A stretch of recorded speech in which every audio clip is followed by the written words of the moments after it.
आगामी विधानसभा चुनाव को देखते हुए हिमाचल बजट में कई लोक लुभावन घोषणाएं। 50,192 करोड़ का बजट किया गया पेश। बिजली बोर्ड के आउटसोर्स कर्मचारियों को निकालने के आदेशों पर सीटू हुई सख्त, विधानसभा का करेगी घेराव। और मौसम में होगा बदलाव, हिमाचल के 8 जिलों में भारी बारिश और बर्फबारी का ऑरेंज अलर्ट जारी। नमस्कार, स्वागत है आपका द रीव टाइम्स न्यूज चैनल में। मैं हूं आपके साथ अंजना ठाकुर और अब खबरें विस्तार से। हिमाचल के मुख्यमंत्री जयराम ठाकुर ने अपने कार्यकाल का चौथा बजट शनिवार को पेश किया।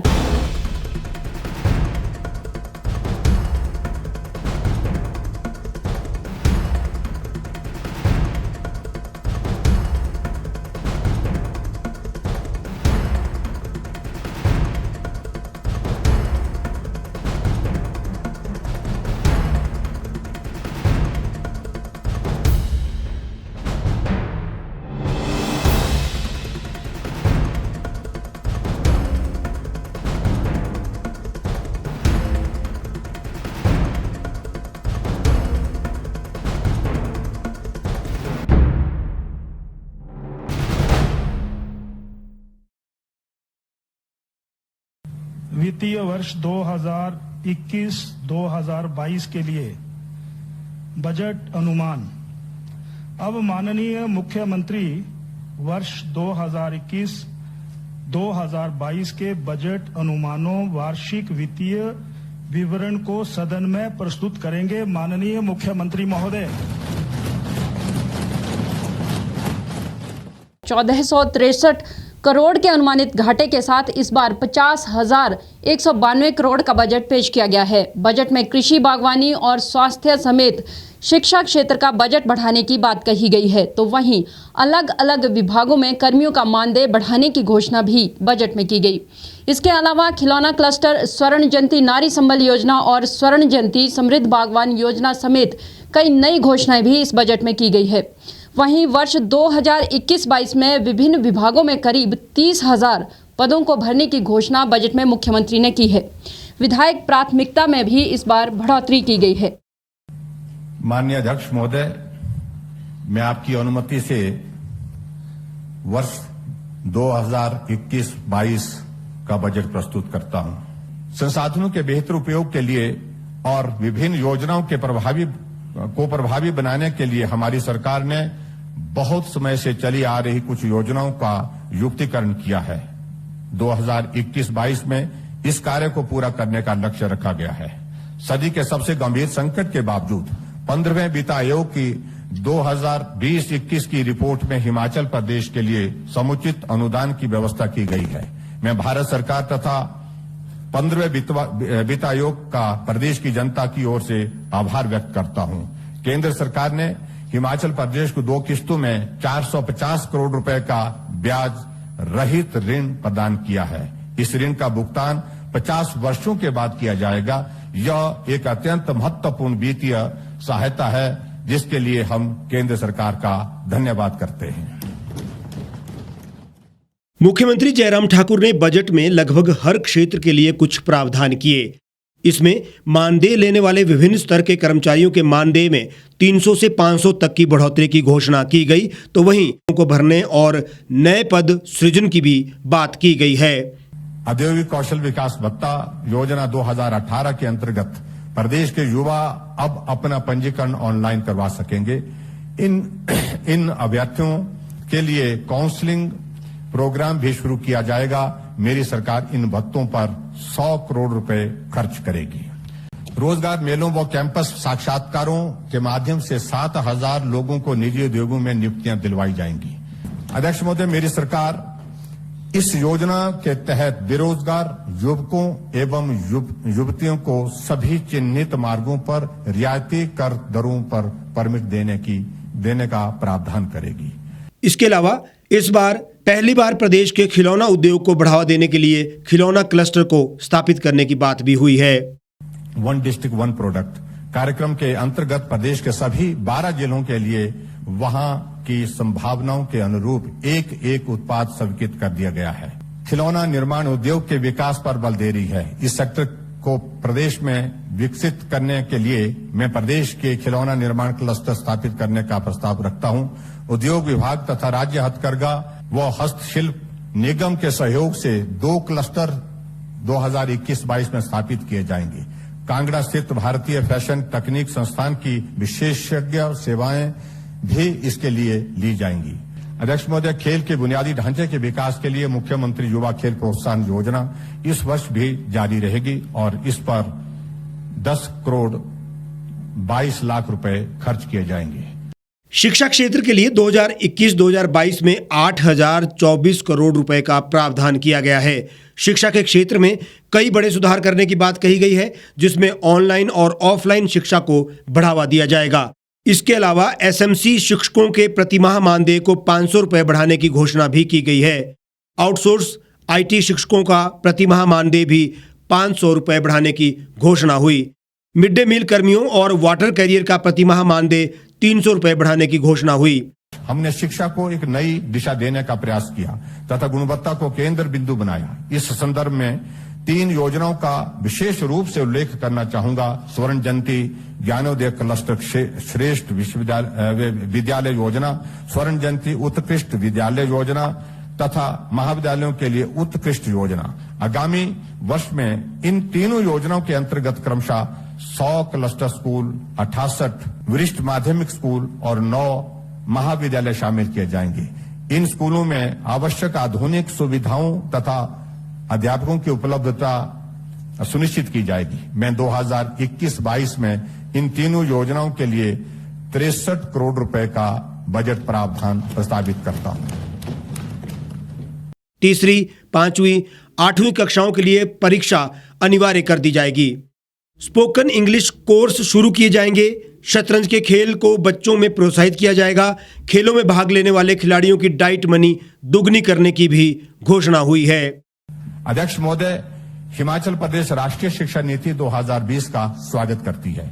अध्यक्ष महोदय, राष्ट्रीय शिक्षा नीति 2020 के अनुरूप शिक्षण अधिगम प्रक्रिया के परिणामों का मूल्यांकन करने के लिए कक्षा 3, 5 और 8 में विद्यार्थियों को स्कूल की परीक्षा देनी अनिवार्य होगी। अध्यक्ष महोदय, युवा छात्रों को प्रतियोगी परीक्षाओं के लिए तैयार करने हेतु मैं प्रस्तावित करता हूं कि शिक्षा विभाग पायलट आधार पर विज्ञान, गणित तथा स्पोकन इंग्लिश में विशेष कोर्स आरंभ करेगा। आगामी वर्ष में विभिन्न माध्यमिक स्कूलों में भी 100 मैथ्स लैब स्थापित की जाएंगी तथा बच्चों की बौद्धिक क्षमता विकास हेतु शतरंज के खेल को प्रोत्साहित किया जाएगा। छात्रों के सर्वांगीण विकास के लिए खेल एक महत्वपूर्ण गतिविधि है। राज्य में ब्लॉक, जिला और राज्य स्तर पर स्कूलों की विभिन्न प्रतियोगिताएं आयोजित की जाती हैं। मैं भिन्न टूर्नामेंट के प्रतिभागियों के लिए डाइट मनी की दर को दुगना करने की घोषणा करता हूं। बात अगर स्वास्थ्य क्षेत्र की जाए तो कोरोना के चलते स्वास्थ्य व्यवस्थाओं को और अधिक दुरुस्त करने के लिए इस बार स्वास्थ्य बजट में भी बढ़ोतरी की घोषणा की गई है। इस बार स्वास्थ्य विभाग को पिछले वर्ष के मुकाबले 314 करोड़ रुपए अधिक मिलेंगे। बजट 2021-22 में हिमाचल प्रदेश में स्वास्थ्य क्षेत्र के लिए 3,016 करोड़ रुपए के बजट का प्रावधान किया गया है। इसमें बीते वर्ष के मुकाबले 314 करोड़ रुपए की बढ़ोतरी की गई है। सीएम ने कहा कि विश्वव्यापी कोरोना महामारी की वजह से चुनौतियां अभूतपूर्व थी। ऐसे में आशा वर्कर के वेतन में 750 रुपए प्रति माह की बढ़ोतरी की गई है। अध्यक्ष महोदय, कोरोना के दौरान आशा वर्कर ने अपना बहुमूल्य योगदान दिया है। मैं प्रदेश सरकार द्वारा दिए जाने वाले मानदेय में राज्य अंशदान को 750 रुपए प्रति माह बढ़ाने की सहर्ष घोषणा करता हूं। इसके अलावा आईजीएमसी के चम्याणा कैंपस को वित्त वर्ष 2021-22 में कार्यान्वित करने समेत आईजीएमसी और प्रदेश के दूसरे अस्पतालों की बुनियादी सुविधाएं बढ़ाने की भी घोषणा हुई है। पैट स्कैन जो हमारे कैंसर के पेशेंट के लिए जो एक टेस्ट होता है पर्टिकुलरली, वो पैट स्कैन की सुविधा यहां पर उपलब्ध नहीं है, जिसके कारण कैंसर के मरीज पड़ोसी राज्यों में जाने के लिए बाध्य होते हैं। फलस्वरूप उन्हें बहुत राशि खर्च करनी पड़ती है। इस कठिनाई को दूर करने के लिए पैट स्कैन की सुविधा आईजीएमसी शिमला में स्थापित की जाएगी। साथ ही टांडा मेडिकल कॉलेज में सीटी स्कैन तथा एमआरआई मशीनें एवं हमीरपुर तथा नाहन मेडिकल कॉलेज में सीटी स्कैन मशीनें लगाई जाएंगी। इसके लिए 70 करोड़ रुपए व्यय करने का प्रस्ताव करता हूं। अध्यक्ष महोदय, हमारी सरकार all India institute of medical science Bilaspur और पीजीआई सैटेलाइट सेंटर ऊना जैसी शीर्ष स्वास्थ्य संस्थाओं के लिए केंद्रीय सरकार का आभार व्यक्त करती है। मैं घोषणा करता हूं कि शिमला के चमियाना में 278 करोड़ रुपए की लागत से बन रहे सुपर स्पेशलिटी हॉस्पिटल का 2021-22 में जनता की सेवा में समर्पित कर दिया जाएगा। इसी के साथ इंदिरा गांधी मेडिकल कॉलेज शिमला में 103 करोड़ रुपए की लागत से बन रहे न्यू ओपीडी ब्लॉक एवं लगभग 25 करोड़ की लागत से तैयार होने वाले ट्रॉमा सेंटर को भी इसी वर्ष क्रियाशील कर दिया जाएगा कि 2021-22 में 70 वर्ष से अधिक आयु के सभी हिमकेयर के लाभार्थियों तथा सभी अनाथ बच्चों को जो कि बाल आश्रम में रह रहे हैं को हिमकेयर योजना में बिना अंशदान दिए शामिल किया जाएगा। अध्यक्ष महोदय, मैं माननीय सदन को यह भी सहर्ष अवगत करवाना चाहूंगा कि आयुष्मान भारत हिमकेयर मुख्यमंत्री चिकित्सा सहायता कोष, निःशुल्क दवाइयां, सहारा योजना, सम्मान योजना, निक्षय पोषण योजना सहित अन्य कल्याणकारी योजना पर प्रदेश सरकार 2021-22 में 250 करोड़ रुपए से अधिक व्यय करेगी। प्रदेश में दूध विक्रेताओं के लिए एक अच्छी खबर है। सरकार ने दूध खरीद मूल्य 2 रुपए बढ़ाने की घोषणा की है। इसके अलावा बागवानी के लिए नई स्वर्ण जयंती समृद्ध बागवान योजना शुरू की गई है, तो वहीं जायका योजनाओं को प्रदेश के सभी जिलों में लागू करने की बात कही गई है। अध्यक्ष महोदय, गौ सेवा के प्रति मेरी सरकार समर्पित है। प्रदेश में स्थित गौ अभयारण्य और गौ सदनों के माध्यम से प्रति गौवंश एक निश्चित अनुदान दिया जा रहा है। इस सेवा के लिए यह आवश्यक है कि पर्याप्त मात्रा में चारा उपलब्ध हो। ताल एवं ज्योरी स्थित भेड़ प्रजनन फार्म एवं पालमपुर तथा बागथन स्थित गाय प्रजनन फार्मों को चारा उत्पादन केंद्रों के रूप में विकसित किया जाएगा। अध्यक्ष महोदय, प्रदेश में दुग्ध उत्पादन से जुड़े परिवारों के हितों को ध्यान में रखते हुए दूध खरीद मूल्य 2 रुपए बढ़ाने की भी मैं घोषणा करता हूं। हिमाचल प्रदेश में दूध खरीद मूल्य 2 रुपए बढ़ाने की घोषणा की गई है, यानी दूध 2 रुपए महंगा मिलेगा। कृषि और बागवानी के लिए भी कई नए प्रावधान बजट में किए गए हैं। बागवानों के लिए 5 लाख पौधों का आयात किया जाएगा। बागवानों को उपदान देने के लिए नई स्वर्ण जयंती समृद्ध बागवान योजना शुरू की जाएगी। हेलनेट के लिए बागवानों को उपदान दिया जाएगा। इसके लिए 60 करोड़ रुपए व्यय होंगे। राज्य मधुमक्खी बोर्ड के गठन की घोषणा भी हुई है। 2021-2022 में फूलों की खेती के लिए 11 करोड़ रुपए का प्रावधान किया जाएगा। बागवानों के लिए 543 करोड़ रुपए का प्रावधान होगा। कोरोना के बावजूद प्रदेश के मेहनतकश किसानों ने अर्थव्यवस्था को बल दिया है। अध्यक्ष महोदय, यहां मैं कहना चाहूंगा, किसान का बेटा हूं, खेती करना मेरा कर्म है, अपने साथ दूसरों का पेट भरना यह हमारा धर्म है। कृषि उत्पाद संरक्षण एंटी हेलनेट योजना के अंतर्गत 2021-22 में भी किसानों और बागवानों को हेलनेट के लिए उपदान प्रदान किया जाएगा। यह योजना अत्यंत लोकप्रिय है। उल्लेखनीय है कि 2017-18 में एंटी हेलनेट पर उपदान के लिए मात्र 2.27 करोड़ रुपए का प्रावधान था।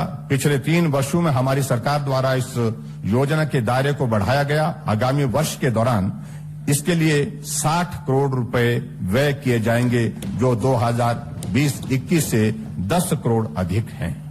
प्रदेश में मधुमक्खी पालन गतिविधियों को मजबूत करने के लिए एवं मधुमक्खी पालकों को उनके उत्पाद का उचित मूल्य दिलवाने के उद्देश्य से मैं राज्य मधुमक्खी बोर्ड के गठन की भी घोषणा करता हूं। लगभग 1000 करोड़ की विश्व बैंक पोषित बागवानी विकास परियोजना के अंतर्गत 2021-22 में प्रदेश में अन्य गतिविधियों के अतिरिक्त 5 लाख पौधों का आयात किया जाएगा।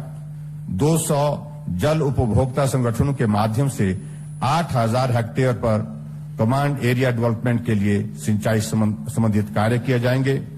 2021-22 में मिल्क फेड को 28 करोड़ अनुदान दिया जाएगा। जायका परियोजना को प्रदेश के सभी जिलों में चलाया जाएगा। प्राकृतिक कृषि से 50,000 नए किसान जोड़े जाएंगे। प्रदेश के 2 विश्वविद्यालय के लिए 5 करोड़ का अनुसंधान कोष स्थापित होगा। सिंचाई के तहत 4,000 हेक्टेयर क्षेत्र लाया जाएगा। वर्तमान में प्रदेश की कृषि मंडियों में फूलों का व्यापार करने में किसानों को कठिनाइयों का सामना करना पड़ता है, क्योंकि संबंधित एक्ट में इसके लिए अभी उचित प्रावधान नहीं है। मैं घोषणा करता हूं कि फूलों के व्यापार को HP agriculture horticulture produce market development and regulation act 2005 के शेड्यूल में शामिल किया जाएगा। अध्यक्ष महोदय, सृजित सिंचाई क्षमता का उपयुक्त प्रयोग सुनिश्चित करने के लिए सरकार ने हिमकैट योजना प्रारंभ की है। इस योजना में 15,242 हेक्टेयर क्षेत्र को कमांड एरिया डेवलपमेंट के अंतर्गत लाया जा चुका है। 2021-22 में इस योजना पर 83 करोड़ रुपए व्यय किए जाएंगे, जो पिछले वर्ष की तुलना में दुगना है।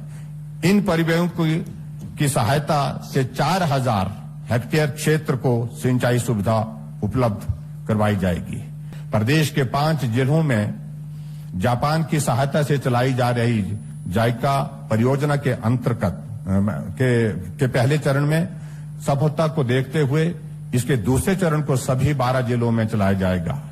1,055 करोड़ रुपए की इस परियोजना को 2021-22 से शुरू किया जाएगा, जिसके लिए सभी औपचारिकताएं पूर्ण की जा रही हैं। विविधीकरण एवं वैल्यू एडिशन के माध्यम से किसानों की आय में वृद्धि के उद्देश्य से 2021-22 के दौरान इस परियोजना के कार्यान्वयन हेतु प्रारंभिक गतिविधियां की जाएंगी, जिनमें मुख्यतः लगभग 60 डीपीआर बनाना, कृषक विकास समूह से जुड़े किसानों को प्रशिक्षण, प्रदेश की मंडियों का आधुनिकीकरण इत्यादि शामिल है। विधायक प्राथमिकता राशि को 120 करोड़ से 135 करोड़ कर दिया गया है। विधायक अब महिला मंडलों, युवक मंडलों और स्वयं सहायता समूह को विधायक निधि से 50,000 रुपए की अनुशंसा कर सकेंगे। तो वहीं कोरोना काल में वेतन में जो कटौती की गई थी, उसे बहाल कर दिया गया है। डिस्क्रिशनरी ग्रांट को भी 1.75 करोड़ रुपए से बढ़ाकर 1.80 करोड़ रुपए कर दिया गया है। नाबार्ड को आरआईडीएफ के माध्यम से पोषित होने वाली विधायक प्राथमिकता की वर्तमान सीमा को 120 करोड़ से बढ़ाकर 135 करोड़ रुपए किया जाएगा।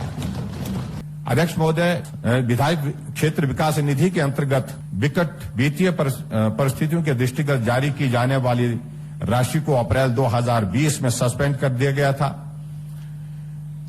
तदुपरांत जनहित को देखते हुए इसे आंशिक रूप से बहाल किया गया तथा 50 लाख रुपए की निधि जारी की गई थी। 2021-22 में इस निधि को पूर्ण रूप से बहाल कर दिया जाएगा तथा में से वर्तमान में 1 करोड़ 75 लाख से बढ़ाकर 1 करोड़ 80 लाख रुपए की घोषणा करता हूं। इसके साथ ही माननीय विधायक महिला मंडलों तथा युवक मंडलों के साथ साथ स्वयं सहायता समूह के लिए भी इस निधि में से अधिकतम 50,000 रुपए तक की अनुशंसा कर सकेंगे।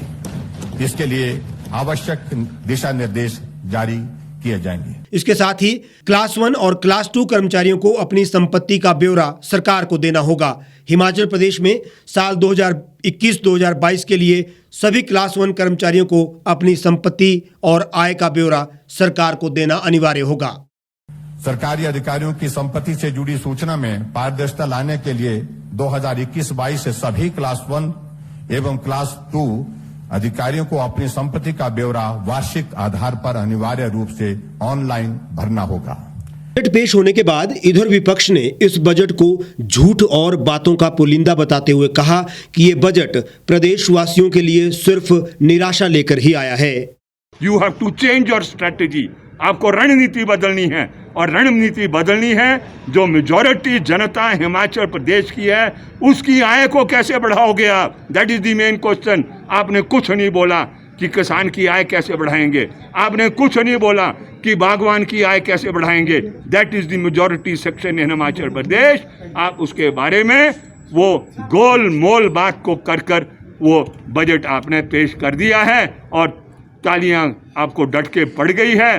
हाँ, मैं भी आपको ताली देना चाहता हूं, जो वो शेर व शायरी की है, वेरी गुड। 100 में से 100, मैं तो अब 100 से भी ज़्यादा नंबर दूंगा उस बात के लिए। जहां युवा बेरोजगार है वहां सरकार की तरफ से इस बजट में भांग की खेती को बढ़ावा देने के लिए जो कहा गया है उस संदर्भ में भी सरकार को सोचने की जरूरत है। प्रदेश पहले ही नशे की आड़ में जकड़ा हुआ है और बैकडोर एंट्री के द्वारा जो नौकरियां भरने की ये लोग कोशिश कर रहे हैं। मैं ये पूछना चाहता हूं कि मोदी जी तो कहते थे कि सब इंटरव्यू डॉक्यूमेंट बेस्ड होंगे और बजट भाषण में ये दिखा दिया गया कि जो मल्टी वर्कर्स भरे जाएंगे 5,000 के करीब पीडब्ल्यूडी में, 4,000 के करीब इसमें आईपीएच डिपार्टमेंट में, जल शक्ति विभाग में, तो ये बैकडोर एंट्री की शुरुआत है। मेरा ये भी मानना है कि बजट में दूरदृष्टि की कमी है और कहीं ना कहीं एक सोच की कमी है जो प्रदेश को विकास की ओर ले जाए। ये बजट सड़कों में भी नियमित तौर पर धन रहता है, लेकिन जनता को उम्मीद थी, आम जनता को उम्मीद थी, समाज के हर वर्ग को उम्मीद थी। इस बजट ने समाज के सभी वर्गों को निरस्त किया। मुख्यमंत्री का कहना है कि स्वास्थ्य और शिक्षा के क्षेत्र में फोकस किया गया है, साथ ही जो गरीब तबका है उस पर फोकस किया गया है, महिलाओं को भी उस सूची में डाला गया है। देखिए, जहाँ तक गरीब तबके की बात है तो मैं माननीय मुख्यमंत्री जी से ये पूछना चाहता हूँ कि हिमाचल प्रदेश की 70 लाख जनता में युवाओं को रोजगार देने के लिए इस बजट में कोई योजना क्यों नहीं लाई गई, पहली बात। दूसरी बात, जो स्वास्थ्य सेवाएं हैं उसमें अभी हम 20 साल पुरानी सिटी स्कैन को चेंज करने के लिए और पैट स्कैन जो कैंसर के बारे में बताती है, सिर्फ एक हॉस्पिटल में पैट स्कैन लगाने की बात की गई है। इसकी कमी इस बजट में देखी गई है। मुख्यमंत्री जी शब्दवान से तो अपने बजट को सही ठहरा सकते हैं, लेकिन शिक्षा के क्षेत्र में तो हिमाचल प्रदेश केरल के बाद पूरे भारतवर्ष में दूसरे नंबर पर है। तो ये चीज़ें तो हिमाचल प्रदेश में पहले से ही मजबूत पड़ी हुई है, लेकिन स्वास्थ्य के क्षेत्र में जो बहुत कुछ करने की जरूरत है। पर्यटन की दृष्टि से आर्थिक सर्वेक्षण में बताया गया कि 81% पर्यटक कम आए। कोई योजना नहीं लग रही है कि अगर पिछले सालों में 3 करोड़ पर्यटक आए तो अगले साल 4 करोड़ पर्यटन लाने के लिए किस योजना का विस्तार किया जाएगा, लोगों को रोजगार देने के लिए किस योजना का विस्तार किया जाएगा। कर्मचारी वर्ग बड़ा मायूस हुआ, उसे सिर्फ एक लाइन से ही संतुष्ट करना पड़ा। ओल्ड पेंशन स्कीम की जो कर्मचारी मांग कर रहे थे उस संदर्भ में कोई बात नहीं की गई है। के बाद इस बजट पर मुख्यमंत्री ने पत्रकारों को संबोधित करते हुए बताया कि हमने इस बजट में हर वर्ग का ख्याल रखा है और सभी को कुछ न कुछ राहत प्रदान की है। देखो, सबसे बड़ी बात तो एक तो ये डेवलपमेंट ओरिएंटेड ये बजट हमने प्रस्तुत किया है। आपदा होने के बावजूद भी, इकोनॉमी प्रभावित होने के बावजूद भी हमने हिमाचल प्रदेश में इंफ्रास्ट्रक्चर पर भी फोकस होकर के काम करके डेवलपमेंट के उसको बढ़ाने के लिए प्रयत्न किया है। और दूसरा, रोजगार के साधन ज़्यादा से ज़्यादा नौजवानों को उपलब्ध कराएं, उस दृष्टि से हमने 30,000 जो नौकरियों का जिक्र किया है वो भी एक बड़ा पोर्शन इस बजट का है, इम्पोर्टेंट पार्ट है। उसी प्रकार से आगे बढ़ करके जो हमारा सामाजिक सुरक्षा का जो दायरा था उसको हमने पहले भी बेहतर ढंग से किया है और अभी हमने उसमें और एडिशन कुछ की है। उसमें एक तो ये एडिशन की है कि जो महिलाएं हैं, जो हमारी 50% आबादी का हिस्सा है, उनको फोकस करते हुए 65 साल से 69 एज की उम्र तक के जितनी भी महिला हैं आय सीमा में छूट देते हुए उनको 1000 रुपीज़ की पेंशन पर मंथ की उसमें हमने तय की। एक वो साइजेबल नंबर आएगा, बहुत बड़ा नंबर होगा। दूसरा, हमने ऐसी बेटियां हमारी जो शादी करने के बाद दूसरे घर में जाती हैं, OBC category and schedule tribe and schedule caste, तीनों कैटेगरी की जो बीपीएल परिवार है, उन बेटियों को शगुन की एक नई योजना, शगुन नाम से हम नई योजना शुरुआत की, जिसमें 31,000 रुपये उनके अकाउंट पे हम देंगे, उनको मदद करेंगे। वो भी एक अच्छी एक शुरुआत है उस सामाजिक सेक्टर की, सोशल सेक्टर की दृष्टि से अगर मैं कहूँ। और उसी प्रकार से फोकस करके जो हमने 3-4 इनिशिएटिव्स और लिए हैं कि जो टूरिज्म के जो हमारे प्रोजेक्ट्स चल रहे हैं वो कंप्लीशन स्टेज पर हैं, इस बार उनको कंप्लीट करके जो है वो समर्पित करेंगे। टूरिज्म के लिए नई संभावनाएं जो हमारा अटल टनल रोहतांग है, जिसके माध्यम से बड़ा सेक्टर टूरिज्म का हमारा अट्रैक्ट होगा, वो बड़ा सेक्शन जो है वो अट्रैक्ट होगा, उसमें और ज़्यादा बेहतर हम कैसे कर सकते हैं, उस दृष्टि से हमने अपनी बात कही है। आप घाटे का बजट आपने पेश कर दिया, दोनों घाटे हैं, आपका रेवेन्यू का भी है और आपका फिस्कल का भी है। ये समझ लीजिए आप 8,000 करोड़ का फिस्कल डेफिसिट है और 1500 के लगभग आपका रेवेन्यू का घाटा है। अब ये तो बहुत बढ़िया है, अगर सरकार ऐसी कह रही है कि घाटे के आधार भी वो सुविधा दे सकती है और लोगों से उसको रिकवर नहीं करेगी, तो हम तो दाद देंगे ऐसी सरकार को। ऐसी सरकारें बार बार आई, लेकिन this is not the reality. The reality क्या है? रियलिटी है कि जो इकोनॉमिक सर्वे 2021 है, इसमें तो सब माइनसेस में, सब, कोई पॉजिटिव में रहा ही नहीं है। आपकी GDP, state gross domestic product has fallen bye 14%, -6% पर क्या कहते हैं आपका जीडीपी चल रहा है। कृषि तबाह करके छोड़ दी है, सारी माइनसेस में कर दी है। मेजॉरिटी लोग अपना जीवन यापन बागवानी और क्या कहते हैं खेती से चलाते हैं। तबाह हो गया, पटरी से बाहर हो गई है रेलगाड़ी।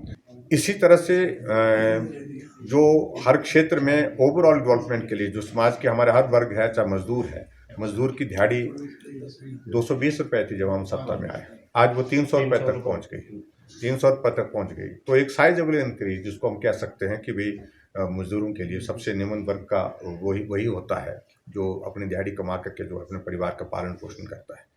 और उसी तरह से आशा वर्कर के लिए, आंगनबाड़ी वर्कर के लिए, पंचायत चौकीदारों के लिए, हर एक वर्ग को हमने टच करने की कोशिश की है, ताकि थोड़ी मदद जिस रूप में ऐसे संकट के इस बजट के माध्यम से भी की जा सकती है, वो करने की कोशिश हुई है। मुझे बताएं, अगर सरकार ये कह रही है कि 750 रुपये हमने आशा वर्कर के बढ़ाए हैं, तो कौन सा बड़ा भारी महान कर दिया आपने?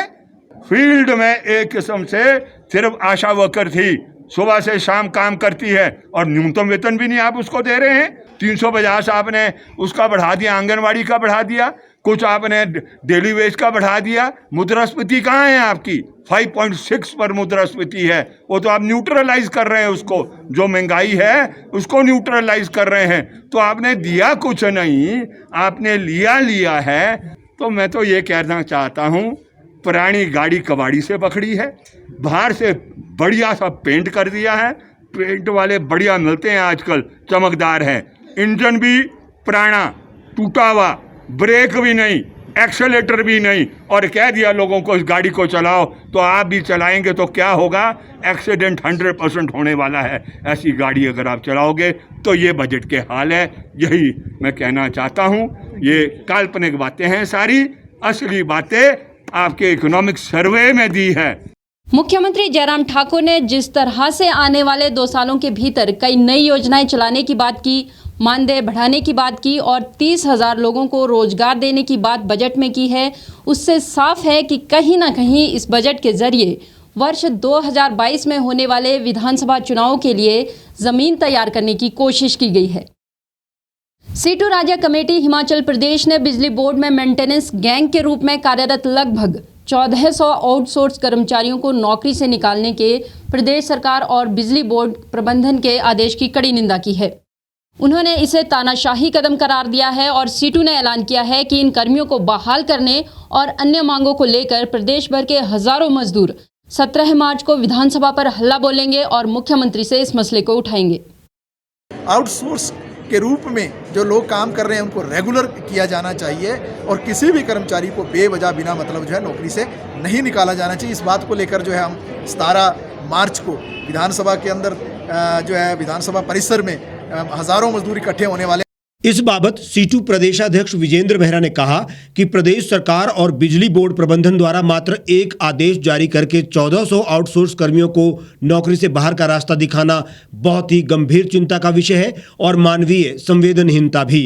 एक ही झटके में बिजली बोर्ड के प्रबंधन द्वारा और सरकार के द्वारा एक आदेश दिया जाता है, एक अधिसूचना जारी की जाती है और ये कहा जाता है कि इन कर्मचारियों की सेवाएं निरस्त की जाती है। पिछले कुछ वर्षों में 6 मेंटेनेंस गैंग कर्मचारियों को बिजली बोर्ड को सेवाएं देते वक्त हादसे का शिकार होना पड़ा और बोर्ड द्वारा उनके परिवार को कोई उचित आर्थिक मदद भी नहीं दी गई है। इसी से अंदाजा लगाया जा सकता है कि बिजली बोर्ड प्रबंधन और प्रदेश सरकार के लिए आउटसोर्स कर्मी केवल इस्तेमाल करने की वस्तु बने हुए हैं। ये कर्मी कई सालों से अपनी सेवाएं दे रहे हैं और अब इस तरह इन्हें नौकरी से निकालना इन कर्मियों के साथ घोर अन्याय है। जिस तरीके से इनको निकालने की जो सिफारिश की गई है, हम इसकी कड़ी निंदा करते हैं सीटू राज्य कमेटी की ओर से और हम ये कहना चाहते हैं कि इस तरीके की जो सरकार की नीति है इसको बदलना पड़ेगा। आउटसोर्स कर्मचारियों के लिए एक ठोस नीति सरकार को लेके आनी पड़ेगी। आज मेंटेनेंस स्टाफ को नौकरी से निकाला जा रहा है और भविष्य में बिलिंग कर्मियों और बिजली बोर्ड कार्यालयों के काम कर रहे अन्य सैकड़ों आउटसोर्स कर्मियों पर भी ये हमला होना लगभग तय है। इसलिए इसके खिलाफ आवाज बुलंद करना बहुत जरूरी हो गया है। उन्होंने प्रदेश सरकार और बिजली बोर्ड प्रबंधन को चेताया कि वो तुरंत इन कर्मियों को नौकरी पर बहाल करे, अन्यथा इस छंटनी के खिलाफ मजदूरों का प्रदेश व्यापी आंदोलन होगा। उन्होंने बिजली बोर्ड के सभी आउटसोर्स कर्मियों से अपील की है कि प्रदेश सरकार और बिजली बोर्ड प्रबंधन के इस निर्णय के खिलाफ पूरे प्रदेश में कर्मी लामबंद हो और 17 मार्च को सीटू के नेतृत्व में हजारों मजदूरों के विराट प्रदर्शन में शामिल होकर अपनी आवाज को विधानसभा के बाहर बुलंद करें और मुख्यमंत्री के समक्ष उठाने के लिए आप सभी एकजुट हो जाएं। हिमाचल प्रदेश के अंदर आज के दिन में आउटसोर्स कर्मचारियों की एक महत्वपूर्ण भूमिका है। लगभग 35,000 आउटसोर्स कर्मचारी अपनी सेवाएं दे रहे हैं और सरकार के कामकाज को चला रहे हैं। पिछले 5-7 वर्षों से बिजली बोर्ड के अंदर मेंटेनेंस गैंग के अंदर 1500 के करीब जो है कर्मचारी आउटसोर्स के रूप में काम कर रहे थे, लेकिन एक ही झटके में बिजली बोर्ड के प्रबंधन द्वारा और सरकार के द्वारा एक आदेश दिया जाता है, एक अधिसूचना जारी की जाती है और ये कहा जाता है कि इन कर्मचारियों की सेवाएं निरस्त की जाती है। हम ये पूछना चाहते हैं कि ये कर्मचारी जब काम कर रहे थे, इनमें से पिछले कुछ वर्षों में 6 कर्मचारी जो उनकी मौत हो गई काम करते हुए बिजली बोर्ड के अंदर, उनके परिवार को सरकार ने कुछ नहीं दिया, बिजली बोर्ड प्रबंधन ने कुछ नहीं दिया। इसके बावजूद भी सारे कर्मचारी अपनी सेवाएँ दे रहे थे। उनको बहुत कम वेतन मिलता है, उनको रेगुलराइज नहीं किया जाता है। जिस तरीके से इनको निकालने की जो सिफारिश की गई है, हम इसकी कड़ी निंदा करते हैं सीटू राज्य कमेटी की ओर से और हम ये कहना चाहते हैं कि इस तरीके की जो सरकार की नीति है इसको बदलना पड़ेगा। आउटसोर्स कर्मचारियों के लिए एक ठोस नीति सरकार को लेके आनी पड़ेगी। आउटसोर्स के रूप में जो लोग काम कर रहे हैं उनको रेगुलर किया जाना चाहिए और किसी भी कर्मचारी को बेवजह बिना मतलब जो है नौकरी से नहीं निकाला जाना चाहिए। इस बात को लेकर जो है हम 17 मार्च को विधानसभा के अंदर जो है विधानसभा परिसर में हज़ारों मजदूर इकट्ठे होने वाले हैं और मुद्दों पर भी, और ये भी मुद्दा उसमें एक शामिल रहेगा जिस पर जो है हम हल्ला बोलेंगे सरकार पर और मुख्यमंत्री से मिलकर जो इस बात की हम मांग करेंगे कि ये जो आज निर्णय लिया गया है इनकी सेवाएं समाप्त करने का, इसको निरस्त किया जाए और सारे के सारे जो आउटसोर्स कर्मी जो अभी काम कर रहे थे मेंटेनेंस गैंग के अंदर बिजली बोर्ड में, उनकी सेवाओं को बहाल किया जाए। हिमाचल प्रदेश के कई क्षेत्रों में शनिवार से मौसम ने करवट बदली। प्रदेश के कई हिस्सों में शनिवार को बारिश और बर्फबारी की सूचना है। रविवार को मध्य और उच्च पर्वतीय 8 जिलों में भारी बारिश और बर्फबारी का ऑरेंज अलर्ट जारी हुआ है। 11 मार्च तक पूरे प्रदेश में बादल बरसने का पूर्वानुमान भी जारी किया गया है। मौसम में हो रहे बदलाव के पीछे पश्चिमी विक्षोभ की सक्रियता ही प्रमुख कारण है। उधर जनजातीय जिला लाहौल स्पीति में हाल ही में हुई बर्फबारी के बाद मौसम सुहावना बना हुआ है। ऐसे में पर्यटक भी अटल टनल रोहतांग के दीदार के लिए नॉर्थ पोर्टल का रुख कर रहे हैं। अत्याधुनिक तकनीक से निर्मित इस टनल को देखने की चाह में रोज हजारों की संख्या में पर्यटक सिसु पहुंच रहे हैं। सिसु में भी पर्यटकों की खूब भीड़ देखने को मिली। मौसम साफ रहने से मनाली केलांग मार्ग पर वाहनों की आवाजाही जारी रखी गई है। हालांकि प्रशासन से मिली जानकारी के मुताबिक अटल टनल की ओर पर्यटकों की आवाजाही मौसम पर निर्भर रहेगी। इस बुलेटिन में फिलहाल इतना ही। बाकी तमाम खबरों के लिए आप जुड़े रहिए और देखते रहिए the रीव times news channel.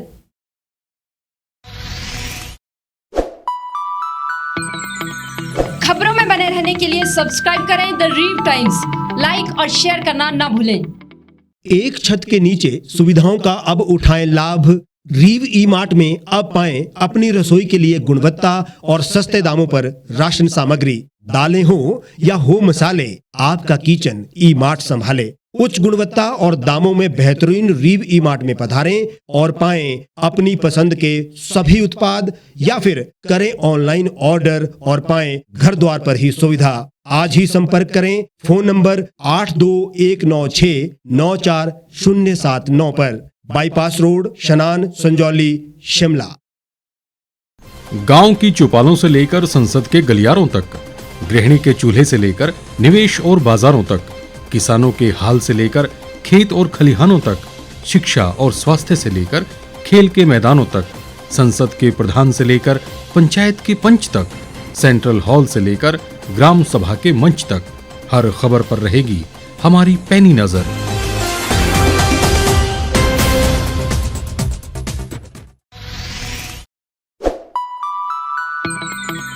Latest खबरों के लिए यूं ही देखते रहिए द रीव टाइम्स। लाइक, शेयर और सब्सक्राइब करना ना भूलें।